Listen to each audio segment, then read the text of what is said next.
El momento es ahora.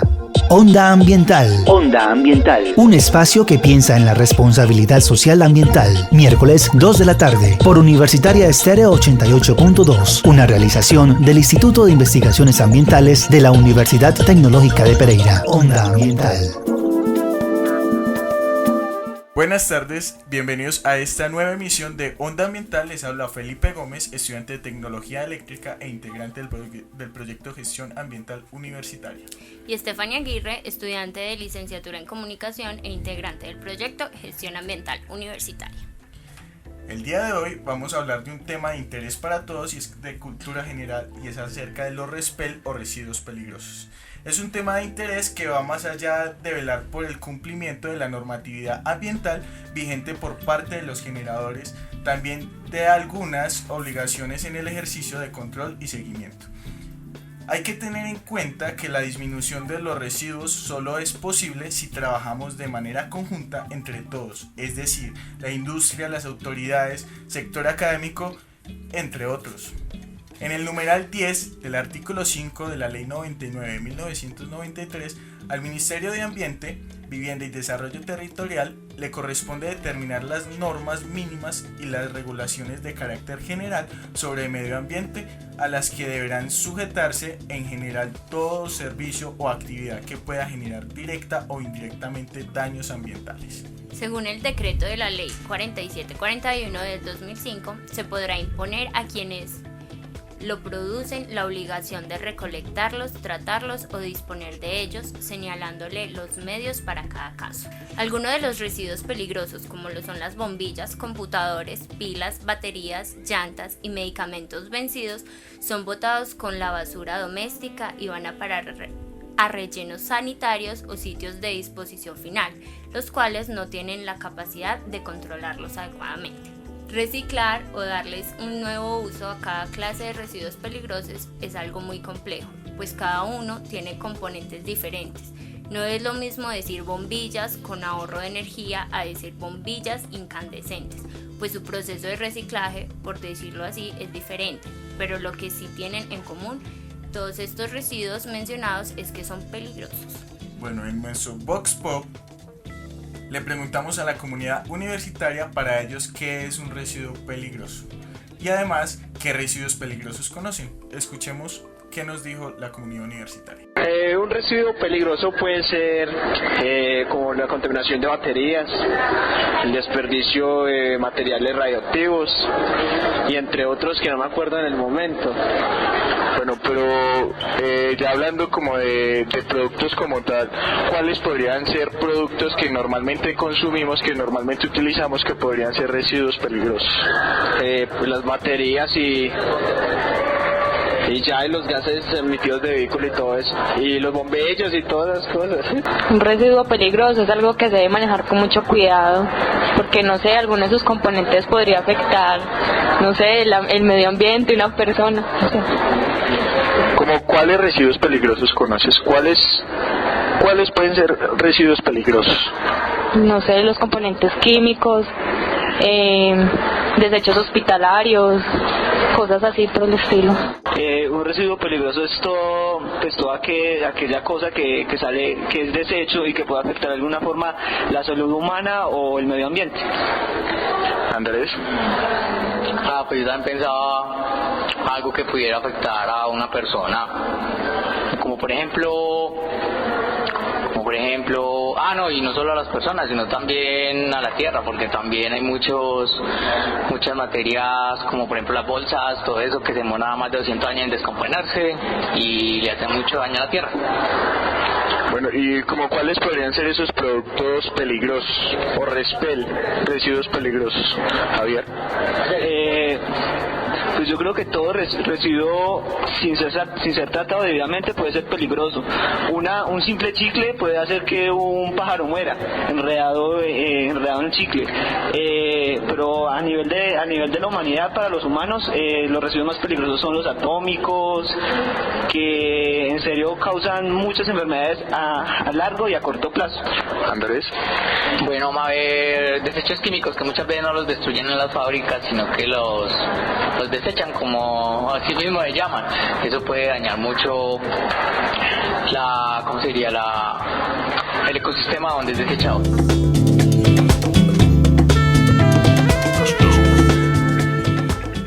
Personajes en la onda ambiental. Recuerden que ustedes pueden participar en la onda ambiental, escriban sus inquietudes y propuestas a nuestro correo institutoambiental@utp.edu.co. Además también pueden ubicarnos en el portal de Facebook como Gestión Ambiental Universitaria UTP o por el correo gau-2011@hotmail.com y hagan parte activa de nuestro programa. El invitado de hoy es el químico industrial Carlos Humberto Montoya, jefe de laboratorios de química y coordinador del Grupo Administrativo de Gestión Ambiental y Sanitaria GAGAS. Bienvenido a Onda Ambiental. Hablando un poco acerca del Grupo GAGAS, sabemos que es un grupo de asesores del rector conformado para dar apoyo en temas ambientales dentro de la universidad, dando respuesta también a un requerimiento legal establecido por el decreto 2676 del 2000, por el cual se reglamenta la gestión integral de los residuos hospitalarios y similares. Bienvenido, profesor. Muchas gracias. Bueno, profe, para iniciar como un poco hablando más del Grupo Administrativo de Gestión Ambiental y Sanitaria GAGAS, ¿nos podría dar como una breve concientización acerca de qué hace el Grupo GAGAS aquí en la universidad? Bueno, como usted bien lo mencionaba, pues el grupo fue creado dando cumplimiento a una normatividad como la 2676, la cual el grupo se conformó en el año 2006, fruto de un trabajo de grado de una especialización en gestión ambiental local. La universidad había sido oficiada por los entes de control, en este caso la Secretaría de Salud en su momento, la Corporación Autónoma Regional de Risaralda-Carder, para dar cumplimiento a esa solicitud expresa con relación a los residuos de tipo hospitalario y similares.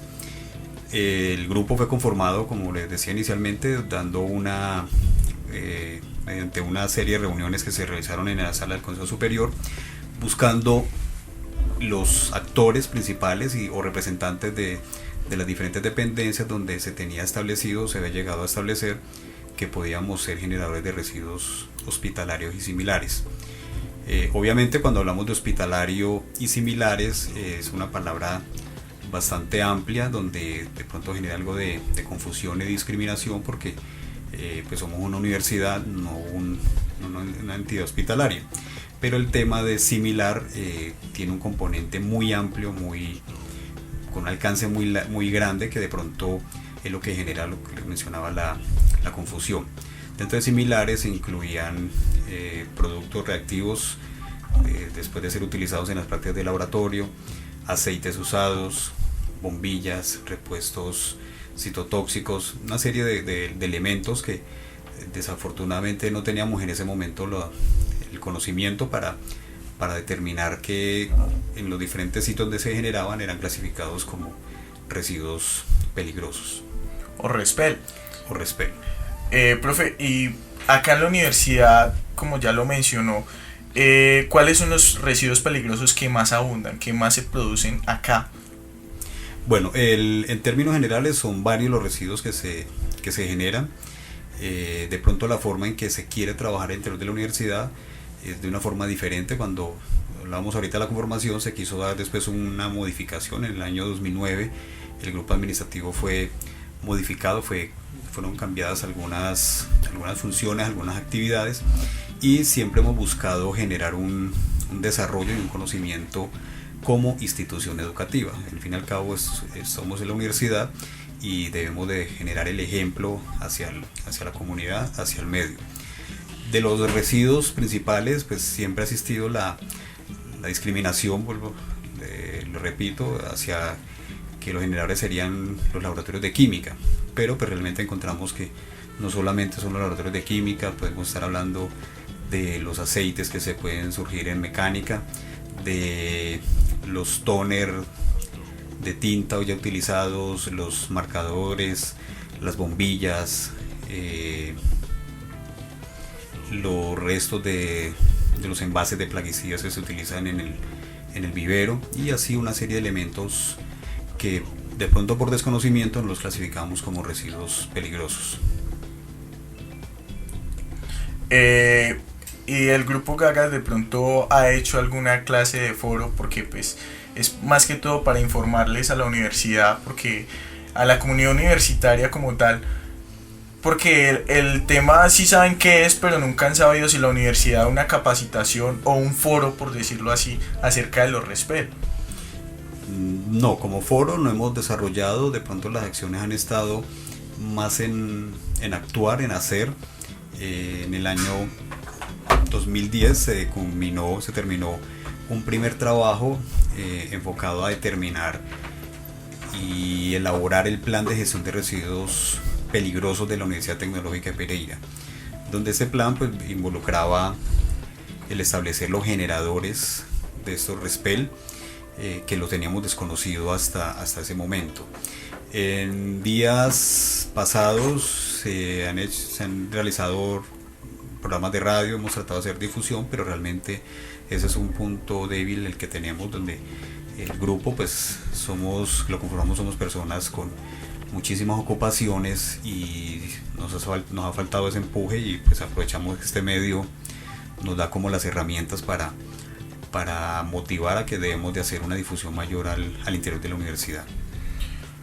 Sí, profe. Y además hay que recordar que todos debemos saber sobre eso, todos alguna vez vamos a ser profesionales, todos vamos a manejar alguna clase de residuos y debemos saber cómo tratarlos. Ya hablando más de los RESPEL, profe, por ejemplo hay unos casos en los que no se sabe cómo hacer un uso adecuado de ciertos residuos peligrosos, como son las pilas, que es muy común en el uso cotidiano, como son las llantas de los automóviles, que por lo menos ahora ya como que se ha generado un tipo de para reutilizarlas, que es volverlas a reencaucharlas. Y por ejemplo las baterías de las UPS, las plaquetas de la CPU, que muchos tiran la CPU, así los bombillos ahorradores, que muchos se genera mucha controversia por ellos, dicen ellos me ahorran energía pero me pueden producir otra clase de daños. En esos casos, ¿qué le podemos recomendar a la gente de cómo utilizarlos, qué hacer para...? Bueno, hay una campaña, la campaña tiene que ser muy bien, hay que establecer bien, porque es que cada corriente, cada residuo, digámoslo así, presenta unas características muy especiales, muy específicas, y su uso y su destinación, su disposición final también va a variar. Por ejemplo, el tema de las bombillas, en este momento hay empresas especializadas donde hacen una recolección y un manejo totalmente ambientalmente seguro para su disposición final, donde lo que hay que buscar por todos los medios en su momento es que la bombilla no sea reventada y tirada al tarro de la basura, que es lo que normalmente está ocurriendo no solamente en la universidad, sino a nivel industrial, a nivel de nuestras casas. Hay que evitar a toda costa el romperla, porque pues ahí estamos ya generando la contaminación. El tema de las pilas en este momento, por ejemplo, es una corriente que acaba de ser regulada. De hecho, con el semillero de residuos sólidos de la Facultad de Ciencias Ambientales se va a empezar, ya hicimos una reunión donde vamos a trabajar al respecto para generar una serie de proyectos y de trabajos asociados a un reciclaje y a una recolección de estas pilas. Lo que buscamos es precisamente trabajar sobre varios puntos, no centrarnos simplemente como en la disposición o cuál es la mejor disposición, sino primero que todo tratar de utilizar las 3 R que sugiere la EPA, la Agencia Ambiental de los Estados Unidos, que son las que menos utilizamos: el reutilizar, el reciclar, ¿sí? Obviamente cuando hablamos de reciclar una pila, pues estamos hablando de que pues es algo novedoso, algo que no en el país no existe, pero se debe pensar en que debemos de llegar a ese tipo de puntos. Tratar de reducir al mínimo su utilización. Pues ¿cómo lo podemos lograr? Utilizando pilas recargables. Estamos hablando que cada colombiano en un año utiliza cerca de 10 pilas. Es un volumen bastante alto, y más si tenemos en cuenta de que todas estas pilas van a parar al relleno sanitario. Cuando hablamos de rellenos sanitarios, en muchos casos van a parar simplemente a botaderos de basura a cielo abierto.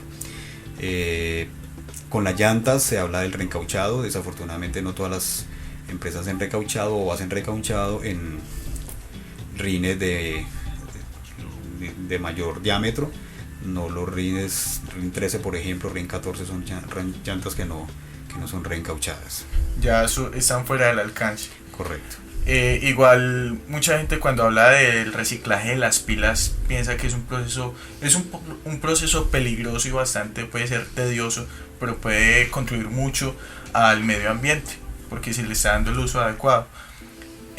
Profe, ahora hablando ya como en un tema que nos tocó ahorita, la diferencia entre relleno sanitario y ya un botadero a cielo abierto, ¿cuál es esa diferencia? ¿Cuál es esa diferencia que se ve entre esos dos? La diferencia es desde el punto de vista técnico y desde el punto de vista de la ingeniería. Cuando hablamos de un botadero es simplemente un hueco que se abre en la tierra donde la empresa prestadora del servicio de aseo pues va y deposita los residuos provenientes de una comunidad. Desafortunadamente en el país son muchos los sitios de esa forma.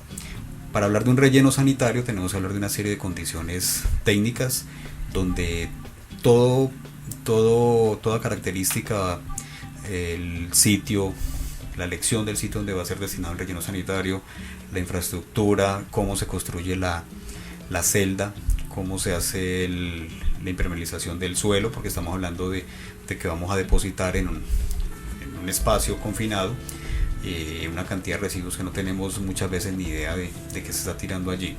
Entonces todos esos criterios técnicos, la cercanía a fuentes superficiales de agua, la presencia de nivel freático muy cercano de aguas subterráneas, la comunidad que hay alrededor, las vías de acceso, una cantidad de criterios que se deben de tener en cuenta que desafortunadamente son poco tenidos en cuenta en nuestro país. Para rematar, la cubierta, un relleno sanitario, el material debe permanecer con una cubierta permanente, es decir, se deposita la basura, inmediatamente se debe cubrir. Y una vez se llena la celda de la cuba, pues hay que hacer un trabajo de recuperación paisajístico, evitando la proliferación de aves, roedores, insectos, una cantidad de fenómenos asociados a un botadero de basura. Ahora como para terminar ahí y entrelazar ya todo lo que hemos dicho, háblenos un poco acerca del decreto 4741 de 2005, que fue el que propusieron para el Ministerio de Medio Ambiente, ¿no? Claro, ese decreto pues es el marco general de los residuos peligrosos o RESPEL. Este decreto fue expedido el 30 de diciembre del año 2005, donde hace parte de la política general para el manejo integral de los residuos peligrosos en la República de Colombia. Lo que se busca aquí es generar una cultura de autorregulación, donde el decreto prácticamente se convierte en la pieza fundamental para regir los residuos peligrosos en el país, que de pronto venían disgregados en varias normatividades. Allí se habla claramente y se define qué es un residuo peligroso o un RESPEL, cuáles son las responsabilidades del punto de vista para el manejo y las diferentes actividades que han de cumplir los entes de control. Clasifica quiénes son los generadores de residuos peligrosos, dando una connotación en 3 categorías como son gran generador, mediano generador y pequeño generador, donde esto está contemplado en la cantidad expresado en kilogramos que se generan de residuos peligrosos por mes, ¿sí? Cuando hablamos de gran generador, pues serían instituciones o empresas grandes, digámoslo así. La universidad, según el estudio que tuvimos en el año 2010, estaría clasificada como una mediana generadora de residuos peligrosos. Allí queda claro también cómo debe hacerse la clasificación y la categorización de los residuos peligrosos, porque el solo hecho de decir residuo peligroso pues nos dice sí, hay que manejarlo de una forma con precaución, pero no nos da más información. En cambio, la caracterización analítica que sugiere este mismo decreto nos debe de proveer herramientas para hacer la disposición correcta y adecuada de los residuos peligrosos.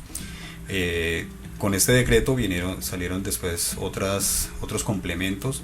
Es el caso de la resolución 1362 del año 2007, donde establecía una serie de procedimientos para los residuos peligrosos. Y la más reciente fue la resolución 0062, donde se establecieron los procedimientos analíticos para caracterizar un residuo peligroso. Es decir, allí en esa resolución se establece si es corrosivo, si es tóxico, si es patológico, qué tipo de clasificación, si es inflamable, si es comburente. Es bien importante, sobre todo desde el punto de vista de la parte técnica, para determinar qué peligros o qué efectos puede generar inmediatamente y cuál sería la forma de almacenarlo, clasificarlo para hacerle de la exposición final. ¿Esos son los decretos que tomó la universidad para el manejo de residuos peligrosos? Claro, en este momento la universidad consta digamos así, está provista de 2 documentos generales elaborados en 2 proyectos de grado desarrollados en diferentes tiempos. En el año 2006, como mencionaba al inicio, se estableció el plan de gestión de residuos, plan de gestión integral de residuos hospitalarios y similares. Allí se trató de contemplar algo de los RESPEL, pero en ese momento la normatividad no la teníamos clara. En el año 2010 se elaboró, ya fue el plan de gestión integral de residuos peligrosos, donde se cubría lo que está definido en el decreto 4741.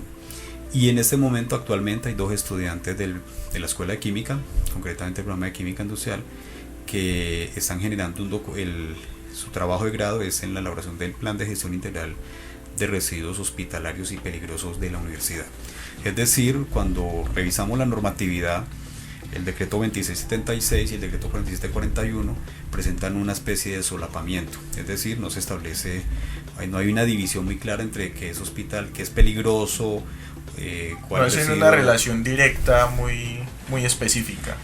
Claro, me puede generar confusión en que lo clasifico como hospitalario, lo clasifico como RESPEL o como lo clasifico, ¿sí? Entonces lo que se busca es generar un solo documento donde la universidad sea líder, digámoslo así, en tener muy claro, muy definido qué se genera al interior de la universidad, cómo se dispone, a quién se le debe entregar y darle cumplimiento a todo lo ambientalmente solicitado.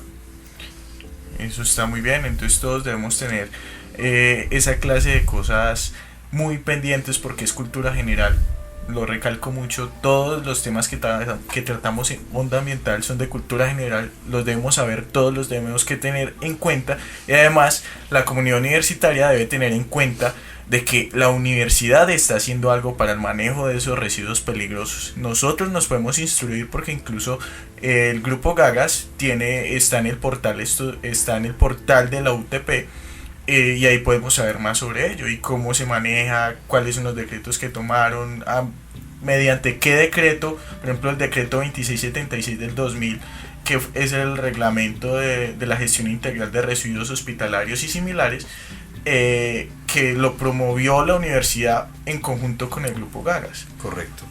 Es importante lo que usted menciona, el comentario que usted hace, dado que el carácter ambiental es un tema totalmente multidisciplinario, donde debe llegar en todos los programas académicos para generar esta cultura, donde cada acción que cada uno de nosotros al interior de la universidad podamos replicar en nuestras casas, en nuestros hogares, empieza a generar un efecto bastante visible.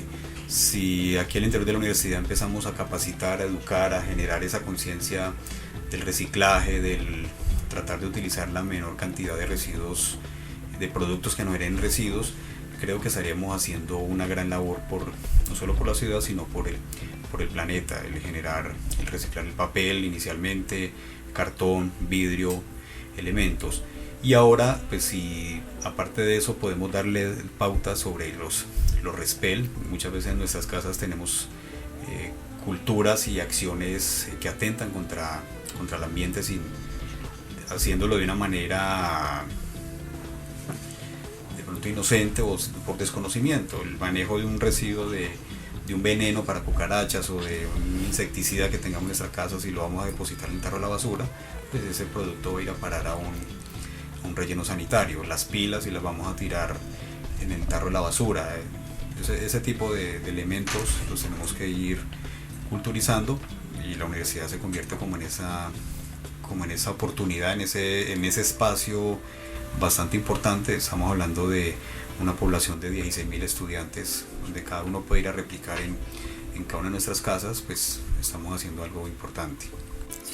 Sí, eso es totalmente cierto. Bueno, ahora que el profe hablaba sobre que las personas somos inocentes a la hora pues de deshacernos de los residuos peligrosos, en mi casa lo que hacía mi mamá con las pastas que se vencían o los jarabes era que las botaba por el sifón, por decirlo así. Entonces no sé qué daño causará eso. Claro, es un daño bastante alto, porque si cada una de nuestras casas tomamos los fármacos vencidos, hagamos una revisión del desagüe del sanitario, del lavamanos, del lavaplatos, todo va a ir a parar por destino final a una fuente de agua, un cuerpo de agua. En nuestro caso es el río Tun y el río Consota. Estamos generando una alta contaminación. De hecho, en este momento hay un proyecto de investigación de la Facultad de Ciencias Ambientales asociado al estudio del grado de contaminación por fármacos, ¿sí? Es una práctica que no se debe realizar. Para los fármacos es una corriente que está ya regulada, donde los laboratorios productores de estos medicamentos por obligación tienen que recibirlo para ellos darle una disposición totalmente adecuada, y que no es concretamente vertiéndola sobre un cuerpo de agua. Todo lo que la cultura que hemos tenido es que todo lo desechamos por nuestro cuerpo de agua, es decir, el sanitario, todo lo que vaya por allí.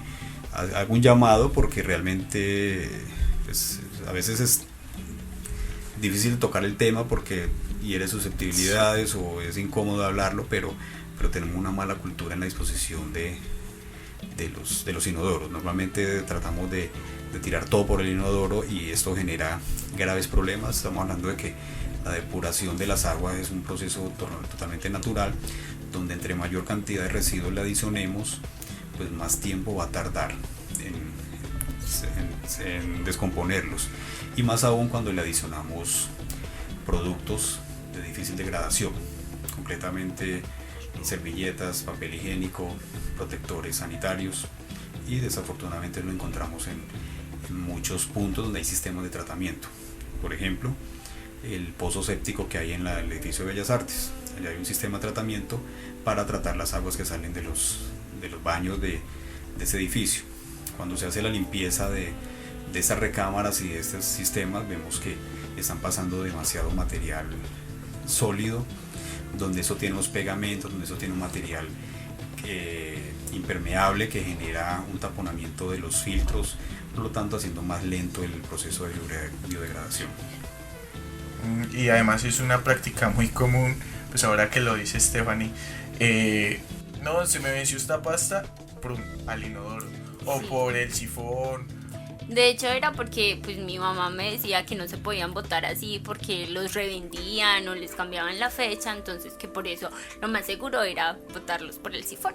Claro, ese es un riesgo, pero precisamente esa es la labor que tenemos que generar al interior de la universidad, donde si ya está regulado por el Estado este tipo de corrientes, debemos de exigir que se cumplan, ¿sí? Porque el riesgo es muy latente.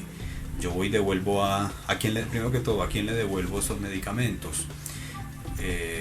Corro el riesgo que caiga a manos inescrupulosas, donde fácilmente lo pueden comercializar y vendérselo a una persona totalmente inocente del asunto. Pero pues el sistema, la forma en que el gobierno está pensando eso en la gestión integral, debe ir más allá y poder generar nosotros los espacios para difundir la información, para que hagamos valer este tipo de exigencias, porque esto es una norma que ellos deben de cumplir. Entonces, si no utilizamos ese derecho, pues realmente ellos no lo van a practicar. Pues las políticas muchas veces establecen los porcentajes que ellos deben de cumplir y fácilmente lo pueden cumplir. Entonces, si empezamos a exigir de que se aplique normalmente de acuerdo a lo que está establecido en la ley, las leyes son muy bonitas, Colombia tiene una legislación ambiental bastante amplia, bastante bonita. Lo que nos hace falta es la cultura y el hacerla cumplir eficientemente. Y tocando, como ya que tocamos ese tema, para comunicarle, hacerle un alto a la comunidad y decirles, bueno, démosle un uso adecuado.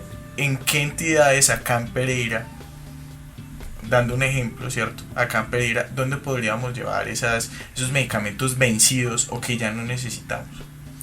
Pues la verdad no conozco quién lo esté practicando en este momento. Sé que existe la normatividad, como les decía, acaba de salir la de pilas. Por ejemplo, está la de baterías. Obviamente las baterías no tienen tanta dificultad porque fácilmente pueden ser recicladas. En caso de baterías MAC se encarga de comprarlas y hacerle la separación de lo que para ello les sirve y hacer un reciclaje de las demás. Pero los fármacos está establecido. Obviamente para cada laboratorio le queda difícil, como en cada droguería, ir a montar un sistema de estos, pero pues sí es obligatorio que el laboratorio, no la droguería, porque muchas veces ahí empieza la confusión de la norma, que el que vende la droga es el que se va a encartar con los medicamentos vencidos que le lleguen, no es el laboratorio productor el que darle el manejo postconsumo. Pero por ejemplo ahí podríamos también decir que se puede hacer algo como la campaña de las pilas que se está haciendo en la universidad.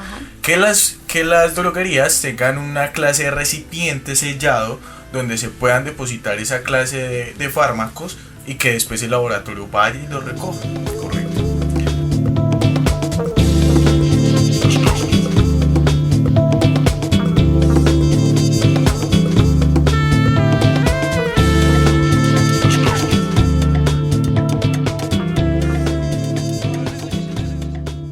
Escuchas Onda Ambiental. Bueno, estamos otra vez en Onda Ambiental. Ahora vamos a socializar la política ambiental. La universidad, por medio de su política, estableció como compromiso promover y consolidar los procesos ambientales con el fin de aprovechar las potencialidades ambientales de la universidad, como las áreas de conservación, el talento humano, el saber ambiental, la investigación y extensión. Ahora vamos con los datos curiosos para estar en Onda Ambiental. Reutiliza los envases de plástico, ya que su degradación demora más de 1000 años, pero en su proceso contamina más del 75% el medio que lo rodea. Evitar abusar del papel aluminio, recuerda que no es biodegradable y su reutilización es muy complicada o casi que obsoleta.